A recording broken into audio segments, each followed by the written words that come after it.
الناس اللي طلعت منهم الروح ورجعت تاني، فتعذبوا بقى لما ايوه الروح ايوه رجعت. ايوه فيها. ايوه. انت شفت اه الناس دي؟ طبعا. شفت الناس تعذبوا لان دي؟ هم كانوا عايشين في حاله الام. تمام.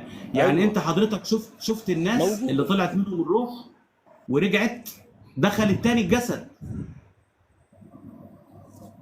ايوه لان كانوا بيعانوا في الحياه من امراض. تمام. ايوه بالظبط. حلو خالص.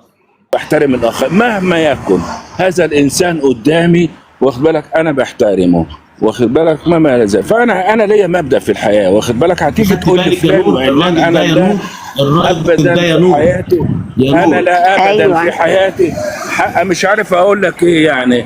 انا انسان. اقعد من تحت وارتاح، واحنا احنا هنقول كل اللي انت عايز تقوله. الراجل ده يا نور وصل لمرحله من العلم كبيره وعظيمه.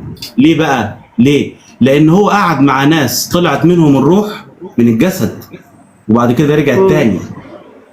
فالراجل ده وصل لمرحله من العلم احنا مش قادر دماغه، مش يعني مش عارفين نوصل حتى للمستوى الفكري بتاعه.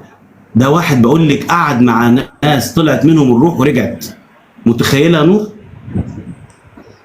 امم. انت عايزه ايه ايوه. تاني؟